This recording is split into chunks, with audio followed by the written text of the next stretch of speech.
अगर ये सपना नहीं तो क्या है?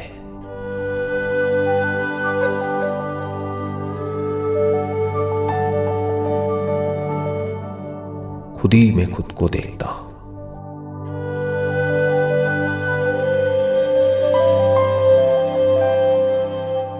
लेकिन फिर भी कभी खुद में खुद को नहीं देख पाता। अगर ये मजाक नहीं तो क्या है? सपने में भी सपनों की दुनिया में रहता हूं और उन सारे सपनों के सच होने के सपने में जीता हूं।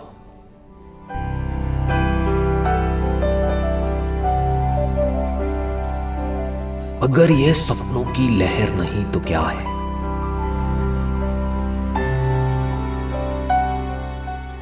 खुद से ही खुद को बनाकर,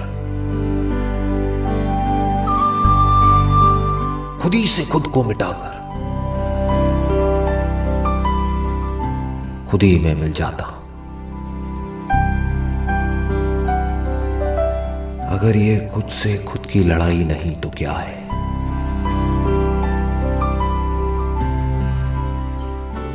जागना तो चाहता हूं मगर डर है कि अपना सब कुछ खो दूंगा।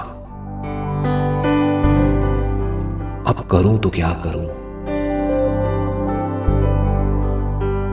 इसमें भी कोई शक नहीं कि खुद को खोकर मैं खुद को पालूंगा।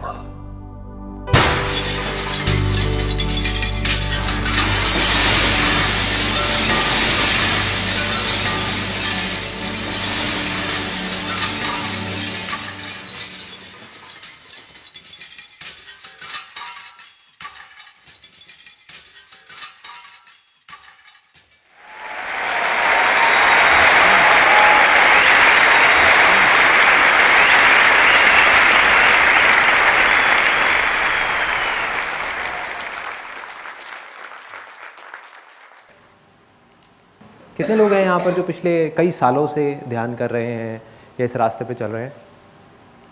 बहुत सारे लोग, ऑलमोस्ट सारे। ऐसा कुछ भी नहीं है जो मैं आपको सिखा सकता हूँ या बता सकता हूँ, क्योंकि जब यहाँ पर हम चलते हैं तो हर एक के एक्सपीरियंसेस एक दूसरे से बिल्कुल अलग अलग होते हैं। तो मैं सिर्फ एक काम कर सकता हूँ, या तो मैं आपके जो क्वेश्चंस हैं या जो भी आप मुझसे पूछने वाले हैं उसमें से कुछ सीख सकता हूँ, या फिर अपने एक्सपीरियंसेस आपके साथ में शेयर कर सकता हूँ। और वही आज होगा। मैं अपने एक एक करके अपने जो एक्सपीरियंसेस हैं वो आपके साथ में शेयर करूँगा।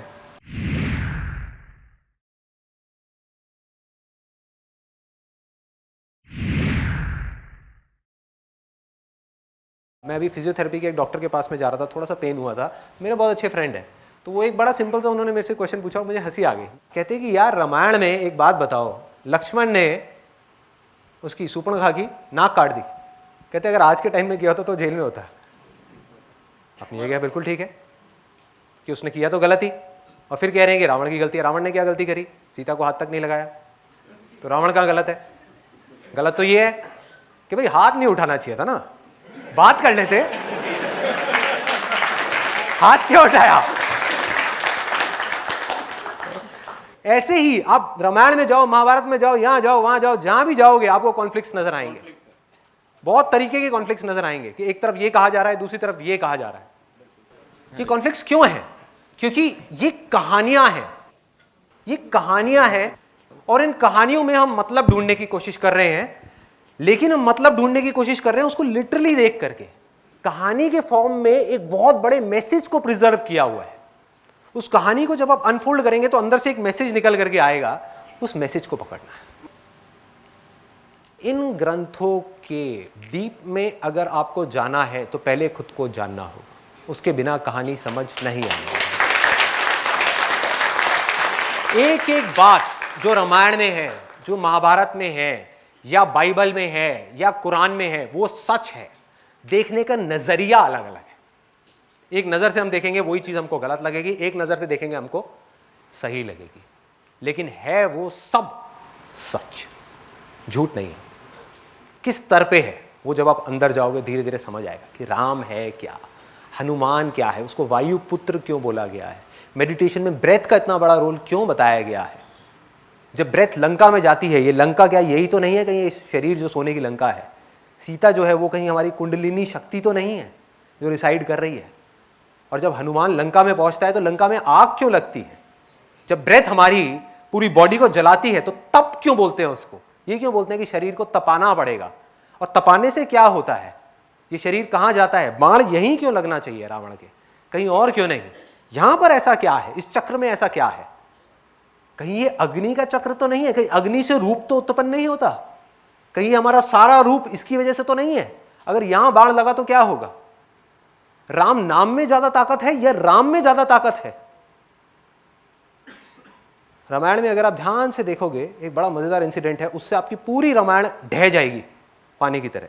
वो क्या है, लोगों ने भगवान बना दिया राम को, जबकि उस पूरी रामायण में भगवान कुछ और है।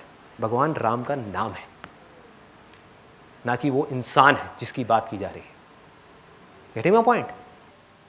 एक बार उसका एक छोटा सा किस्सा है, जब जा करके वो पत्थर फेंक रहे होते हैं राम राम लिख करके, उसमें राम भगवान खुद जा करके एक पत्थर को उठा करके फेंकते हैं समुद्र में और वो डूब जाता है। क्या मतलब है, राम नाम नहीं।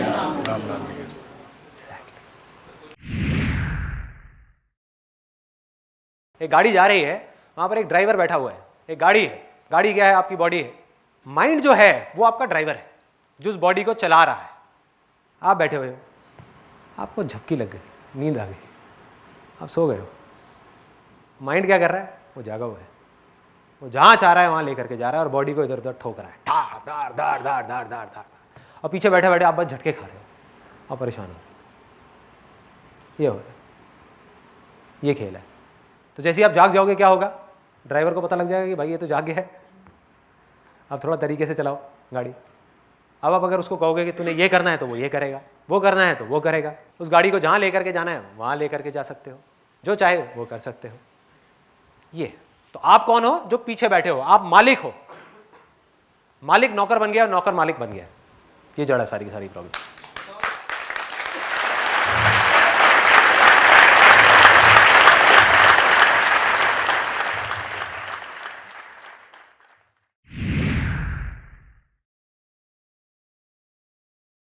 सवाल एक्चुअल में ये है कि सबसे पहले तो कि स्पिरिचुअलिटी है क्या। क्या जो आदमी स्पिरिचुअलिटी में है, क्या वो मटेरियलिस्टिक वर्ल्ड से कट गया? हो सकता है हाँ, हो सकता है ना। हो सकता है एक मटेरियलिस्टिक आदमी इस वर्ल्ड में रह करके एक स्पिरिचुअल आदमी जो पहाड़ पे जाकर के चोटी पे बैठा हुआ है उससे लाख गुना ज्यादा स्पिरिचुअल हो।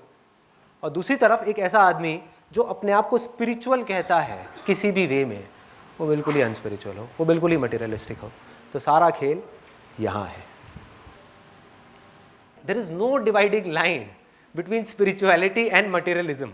ये सिर्फ हमारे मन के वहम है।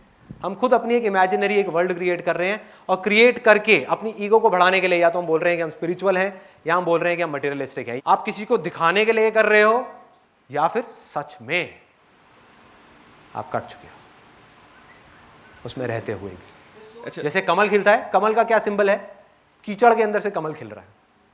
क्या आप उस तरीके से हो? और ये कीचड़ क्या है, कहीं ये दुनिया ही कीचड़ तो नहीं है? और इसमें से खिलना, इससे हल्का सा ऊपर उठना, क्या यही स्पिरिचुअलिटी है? या इसमें रमे रहना और उसको स्पिरिचुअलिटी का नाम देना, मटेरियलिस्टिक चीजों का नाम देना, रिलीजन का नाम देना, भगवान का नाम देना, क्या वो स्पिरिचुअलिटी है? अभ्यास आपका राइट है, आप कर सकते हो, यही करना है। वैराग्य आप नहीं कर सकते, वो होता है अपने आप अभ्यास के थ्रू। कंसंट्रेशन किसी भी चीज पे, किसी भी काम पे, चाहे बाहर चाहे अंदर, आप कर सकते हो। मेडिटेशन आप नहीं कर सकते, मेडिटेशन में जा सकते हो। कोई अगर आपको कहता है ना कि मैं मेडिटेशन कर रहा हूं, इसका मतलब वो कंसंट्रेशन कर रहा है, ध्यान नहीं कर रहा। ध्यान में आप चले जाते हो। जब कुछ करना ना पड़े, अपने आप होने लग जाए, तब आप ध्यान की उसमें हो अवस्था में। सो अब ये वैराग्य होता क्या है?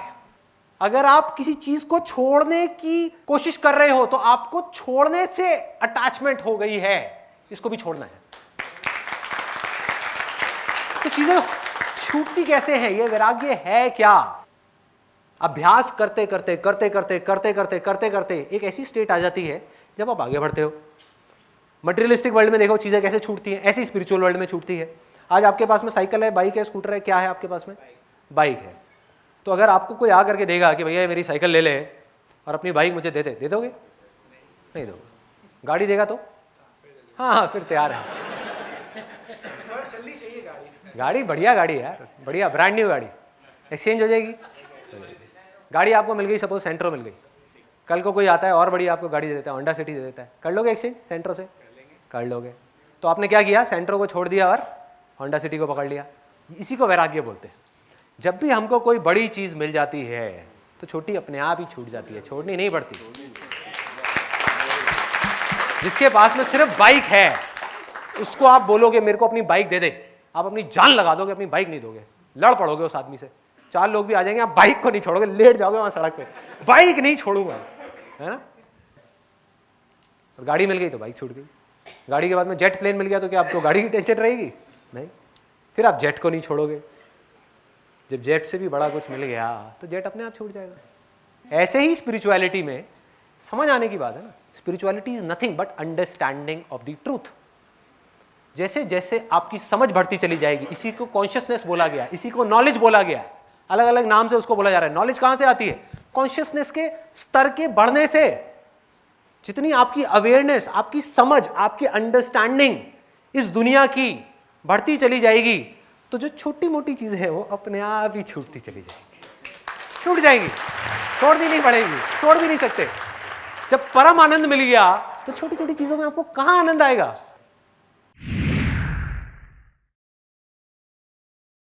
जब भी आपका मन शांत होगा कुछ भी करने से, वो अच्छे कर्म है। जिससे भी आपका मन अशांत होगा या दूसरों का मन अशांत होगा वो बुरे कर्म है। अगर इसका मैं बेस बताऊं, बेस कि क्या करना है और क्या नहीं करना, जो भी इस कैटेगरी में फॉल होता है वो अच्छे कर्म है, जो इस कैटेगरी से बाहर है वो सब बुरे कर्म है। वो क्या है? सबसे पहला सेल्फ इंक्वायरी, सबसे अच्छा कर्म है। इससे अच्छा दुनिया का कोई कर्म नहीं हो सकता। स्पिरिट ऑफ इंक्वायरी, वो इंक्वायरी की स्पिरिट क्या है कि मैं हूं कौन। इससे अच्छा कर्म दुनिया में और कोई नहीं है, हो ही नहीं सकता, क्योंकि ये आपको अंदर लेकर के जा रहा है, बाकी सारे विचार आपको बाहर लेकर के जा रहे हैं। तो कितने लोगों के अंदर ये सवाल उठाए कि मैं कौन हूं, कहां से आया हूं, कहां जाने वाला हूं। इससे अच्छा कोई कर्म नहीं है इस दुनिया में। इसको पकड़ करके रखो। जब तक ये सवाल आपके अंदर है, आप अच्छे कर्म कर रहे हो। जिस दिन ये सवाल आपके अंदर से निकल गया, आप बुराई के रास्ते पे अपने आप ही चल पड़ोगे। चलोगे नहीं, चलने लग जाओगे। दूसरा क्या है? Self control. जो करने से आपका सेल्फ कंट्रोल बढ़ रहा है, किसके ऊपर? अपनी 10 इंद्रियों के ऊपर। जो हमारी 5 ज्ञानेंद्रियां हैं, 5 कर्मेंद्रियां हैं, और एक एकदश इंद्रिय जिसको बोला गया माइंड। अगर सिंपल वे में देखा जाए तो इस 11 के बाहर और कुछ भी नहीं है।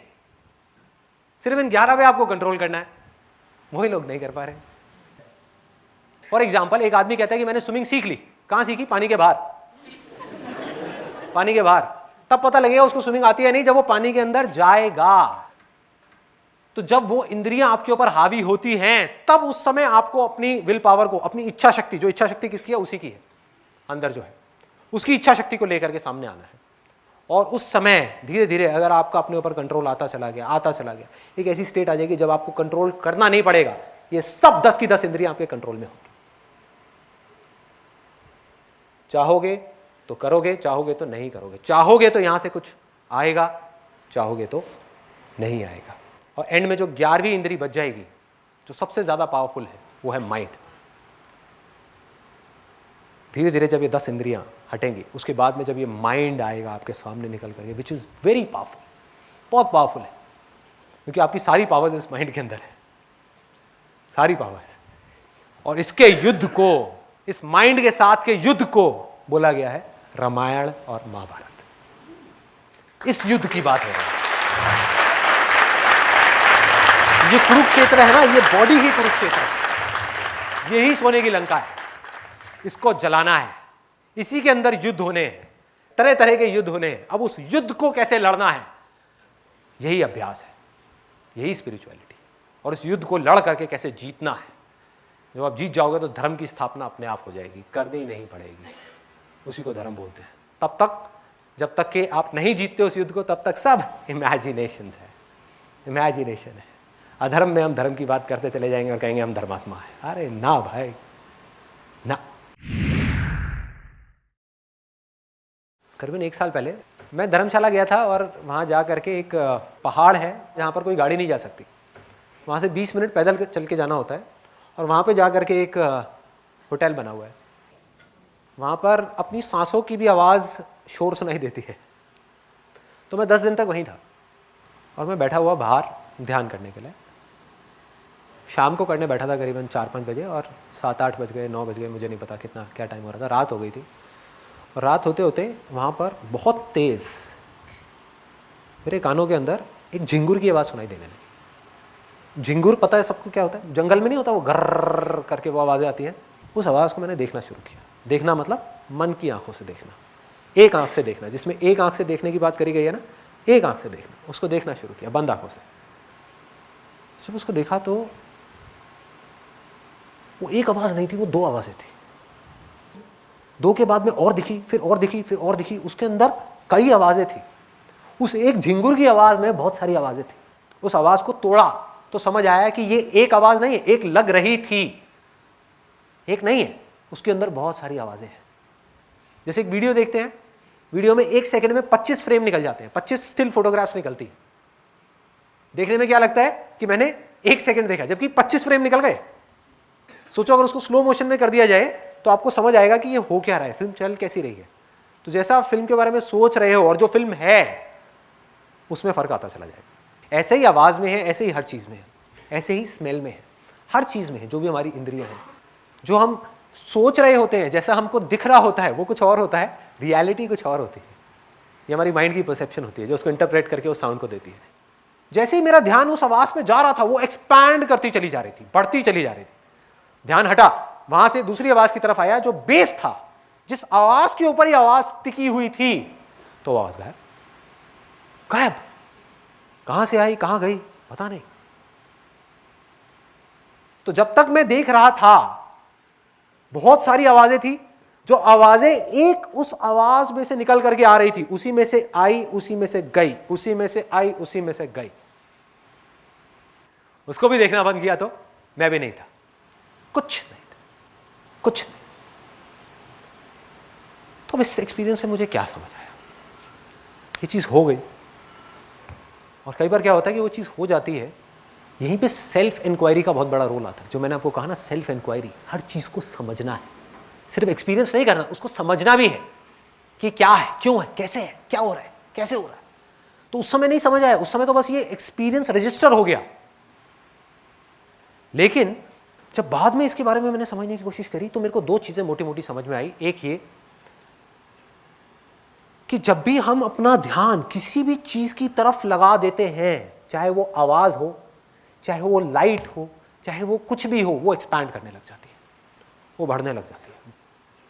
दूसरी चीज जो समझ आई कि वो आवाज थी, मुझे लगता क्या था कि वो आवाज है, इसलिए मैं उस आवाज को सुन रहा हूं। जबकि सच्चाई क्या थी कि मैं सुन रहा था, इसलिए वो आवाज थी।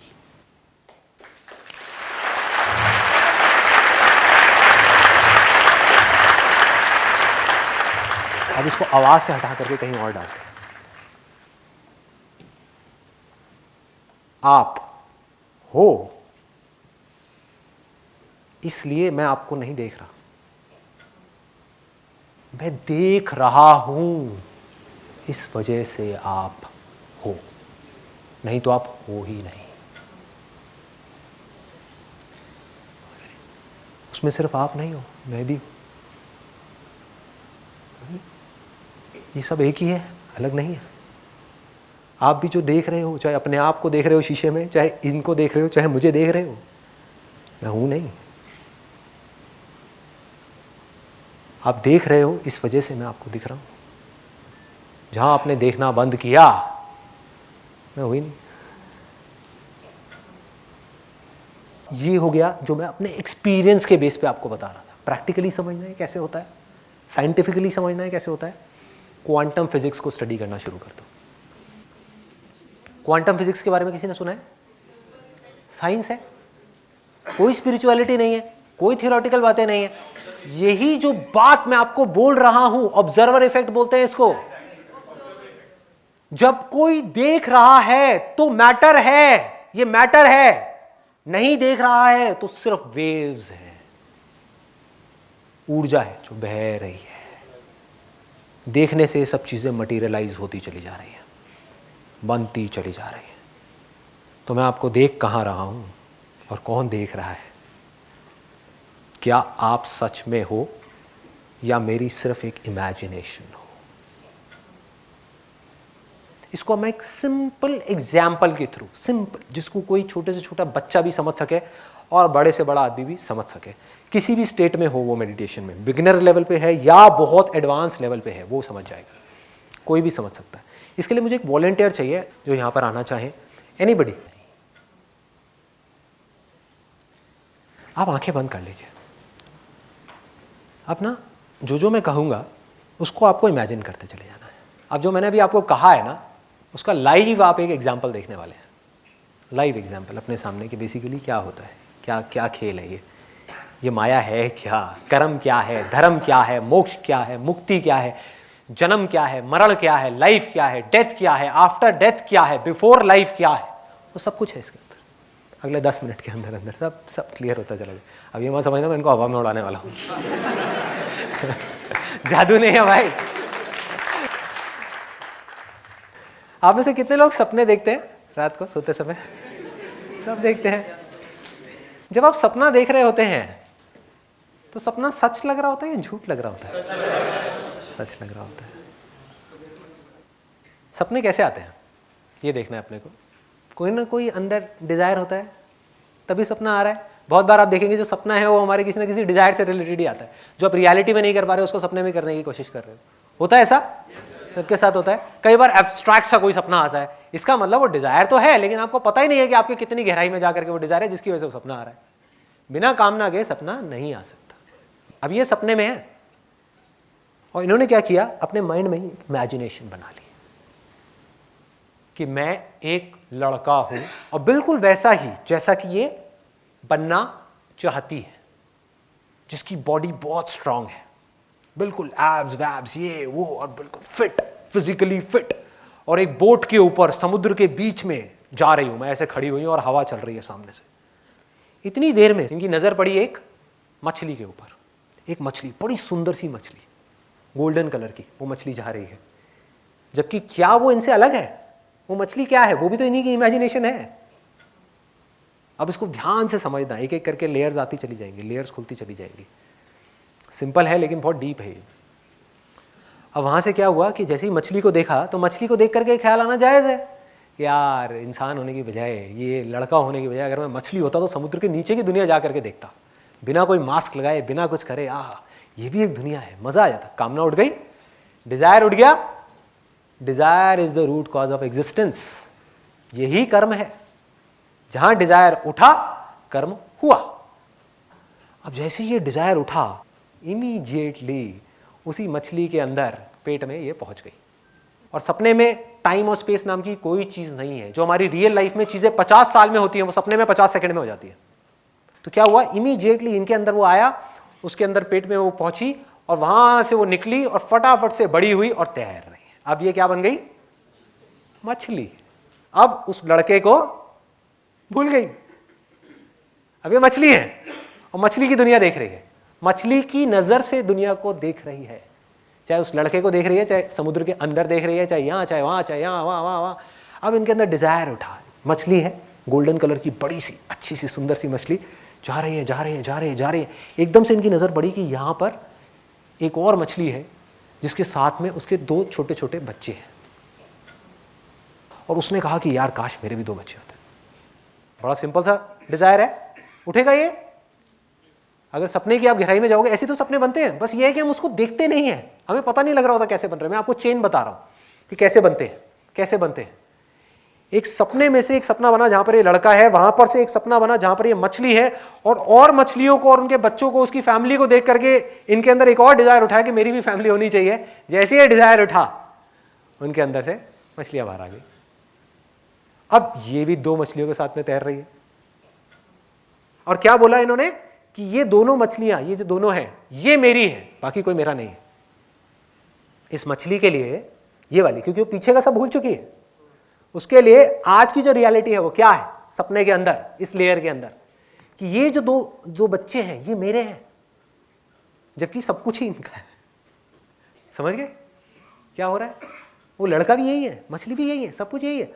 अब एक दिन एक शिकारी आया और उसने आ करके कांटा फेंका, और कांटा जा करके, ये तो बड़ी थी, ये तो बच गई, इन्होंने देखा एकदम से, लेकिन जो बच्चा है जिससे आपको इतना प्यार है, जिसके साथ पता नहीं कब तक आप खेलते रहे, और बड़ा जबरदस्त अटैचमेंट है, क्योंकि उस अटैचमेंट को आप अपने माइंड के लेवल पे, बॉडी के लेवल पे फील कर चुके हो, बहुत अच्छे तरीके से आप फील कर चुके हो।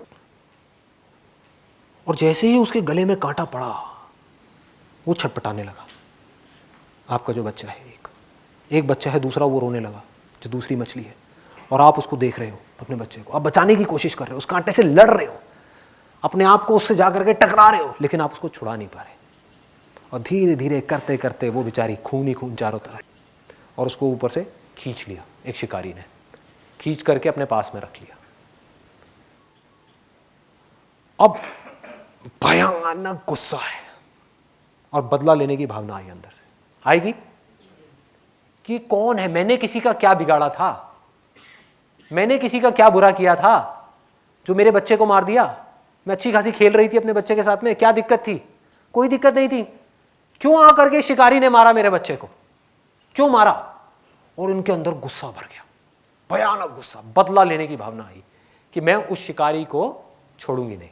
ऐसा ही होगा अगर रियल लाइफ में, इमेजिन करो अगर आप में से किसी के बच्चे के ऊपर कोई हाथ डाल दे, आप क्या करोगे? यही तो करोगे ना, गुस्सा आना जायज है। आप कहोगे मैं नहीं छोड़ूंगा, मेरे बच्चे को कैसे मारा इसने, मैं नहीं छोड़ने वाला। यही हुआ इनके साथ में। तो सपनों की एक लेयर में से दूसरी लेयर में से एक और लेयर निकल गई, और हर लेयर अपने आप में कंप्लीट यूनिवर्स है, एक कंप्लीट दुनिया है। और जैसे ही ये कामना उठी, जैसे ही ये डिजायर उठा इनके अंदर, इमीडिएटली ये यहां से हट करके कहां पहुंच गई? एक लेडी थी जो फॉर एग्जांपल प्रेग्नेंट होने वाली थी, तो सीधा उनके कोख में पहुंच गई, उनके अंदर वहां पे गई, जा करके पैदा हुई, पैदा होते ही बड़ी हुई और बड़ी हो गई। वहां पर वो लड़का है, बदला लेने के लिए पैदा हुई। उसने जा करके मारा उस शिकारी को, और वो शिकारी मर गया। और अब हुआ क्या कि वो शिकारी जिसने एक मछली के बच्चे को मारा था, वो कांटा फेंका था, वो कौन था? वही आदमी जो उस नाव पे चल रहा था। समझ आ रहा है?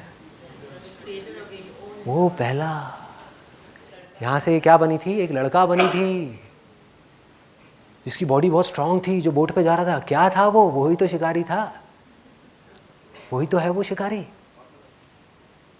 जिसको बूढ़ा होने के बाद में मारा गया है। वो भी यही, और वो भी वही, और वो भी वही, और वो भी वही, और वो भी वही। अब सबसे मजेदार चीज, आप एक बार आंख बंद करिए। ये जो पूरी दुनियाएं क्रिएट हुई है, यहां से यहां, यहां से यहां, यहां से यहां, यहां से यहां, ये सब कहां है? इनके अंदर है ना? इनके अंदर ही तो है। तो अभी यहां पर जो कुछ चल रहा है, मेरा सिंपल सा सवाल यह है कि ये कहां है? आपको ये तो समझ आ गया कि आगे तक की जितनी चेन थी वो सब इनके अंदर ही है, कि पीछे की चेन कहां है? कहां है? जहां पर टाइम और स्पेस नाम की कोई चीज नहीं है। यही सवाल है जो आपको अपने अंदर भरना है, अपने अंदर डालना है। ये आपको एंड तक ले जाएगा, एंड तक ले जाएगा कि अगर मेरे सपनों की दुनिया में मैं यहां से वहां, वहां से वहां, वहां से वहां, वहां से वहां, जहां टाइम भी क्रिएट हो रहा है, स्पेस भी क्रिएट हो रहा है, लोग भी क्रिएट हो रहे हैं, दुनियाएं भी क्रिएट हो रही है, दुनिया के अंदर दुनिया बनती चली जा रही है, सब कुछ होता चला जा रहा है, तो मैं ये कैसे कह सकता हूं कि ये जो हो रहा है ये भी मेरी पीछे कोई इमेजिनेशन नहीं थी? हो सकता है कि जो कुछ मैं कह रहा हूं वो सब बकवास हो सकता है उसमें कुछ सच हो। उसका जवाब सिर्फ और सिर्फ आपको अपने अंदर जाकर के मिलेगा, बाहर से नहीं मिल सकता। I don't believe in the word God, I believe in God, which is nameless. For example, एक आदमी है जो यहां पर पहुंच गया है ना, और अपने आप को शीशे में खड़े होकर के देख रहा है। खड़े आप भी वहीं हो, देख आप भी रहे हो, फर्क क्या है, उस शीशे पे धूल जमी हुई है। अब उसकी सारी धूल हट गई, अब वो खुद को देख रहा है, खुद के निराकार रूप को देख रहा है, जो बेस है हर चीज का। सब कुछ बदल रहा है लेकिन वो नहीं बदल रहा, वो वहीं का वहीं है, बिल्कुल स्टिल है, और उसी के अंदर सब कुछ हो रहा है। और आप जब उसको देख रहे हो तो कोई उसको देख करके बोल रहा है कि ये परमात्मा है, कोई कह रहा है कि हम इसके बच्चे हैं, बिल्कुल ठीक है, क्यों नहीं है? ये कहना गलत होगा? गलत क्यों है? यहीं से तो आप आए हो ना। उसी रिफ्लेक्शन में जब खुद को देख रहे हो, जब आप खुद के दर्शन कर रहे हो, तो आपको यह लग रहा है कि वो अलग है, क्योंकि आप खुद को कभी नहीं देख सकते। लेकिन जिस प्योरिटी में जाकर के लास्ट स्टेट में आप खुद को देख रहे हो, तो वो आप खुद ही हो। डीपर रियलाइजेशन आपको है, लेकिन आपको लग रहा है कि इसके बियॉन्ड भी कुछ है। तो कोई कह रहा है कि ये भगवान है जो दिख रहा है, जो निराकार है, जो ये है, जो वो है, और वो बिल्कुल ठीक कह रहा है, क्योंकि अब वो डिपेंड करता है किस वे में कह रहा है। वो कह रहा है कि इस बॉडी के लेवल से जब मैं उसको देख रहा हूं, तो एक लहर को अगर देखा जाए तो लहर समुद्र का बच्चा ही हुई ना। तो वो कह रहा है I am the son of God, मैं बच्चा हूं और वो भगवान है, वो सच कह रहा है। कोई कह रहा है भगवान ने दुनिया बनाई है, बिल्कुल सच है, भगवान ही है रहा। लेकिन भगवान ने बनाई है, भगवान में से जो निकला उसने बनाई है, वो भी तो भगवान ही है, वो भी सच है। झूठ किसे कहोगे? कोई कह रहा है अहम ब्रह्मस्मि, अनल हक, आई एम दैट, कि मैं ही वो हूं, वो भी सच है। कहने का तरीका अलग अलग है, कहने का तरीका थोड़ा सा अलग अलग है, सब सच है, झूठ कुछ भी नहीं है। कहने का तरीका अलग अलग है। जो भक्ति में जाकर के डूब करके बोलेगा वो कहेगा परमात्मा है, जो ज्ञान में जाकर के डूब करके बोलेगा, साक्षात देख करके बोलेगा, वो कहेगा अरे तो मैं खुद ही हूं। बातें किसी ने भी गलत नहीं कही, ना जीसस ने, ना इसने, ना उसने, ना उसने, किसी ने गलत नहीं कही, सबने एक ही बात कही है। लोगों ने क्या किया? बातों को छोड़ दिया और अपनी कामनाओं को पूरा करने के लिए भगवान को यूज कर रहे हैं कि भगवान मेरी ये कामना पूरी करो, वो करो, वो करो। जबकि भगवान क्या कह रहा है? कामनाओं को छोड़ो। उसको नहीं समझा, उसमें अपना फायदा नहीं है ना। उसको नहीं समझा कि परम उसमें कैसे जाना है, परम आनंद में कैसे जाना है, उसमें कैसे जाना है, उसमें कैसे जाना, ना कुछ नहीं। भक्ति का मतलब नहीं समझा, ज्ञान का मतलब नहीं समझा। भक्ति क्या है? वो आवाज जो ना बन रही है ना मिट रही है, 24 घंटे चल रही है, जिसको अभी मैं सुन रहा हूं,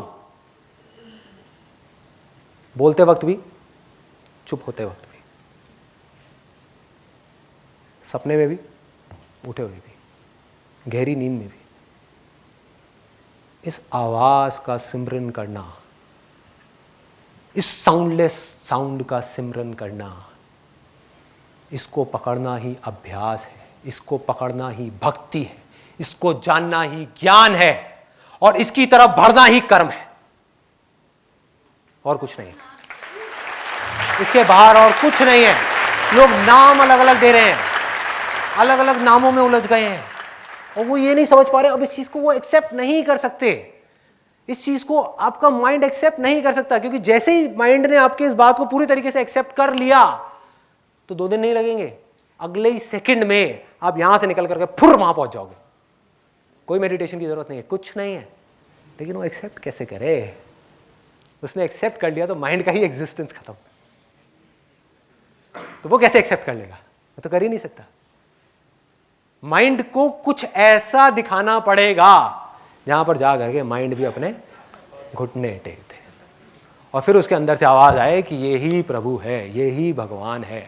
मैं क्या करूं भैया, मैं अपने हथियार डाल दिए, अब आगे और कुछ नहीं है। तो माइंड सरेंडर कर देगा, इंद्रियां सरेंडर कर देंगी, आप सरेंडर कर दोगे। जब सरेंडर कर दोगे तो एंड में देखोगे सिर्फ आप ही रह जाओगे।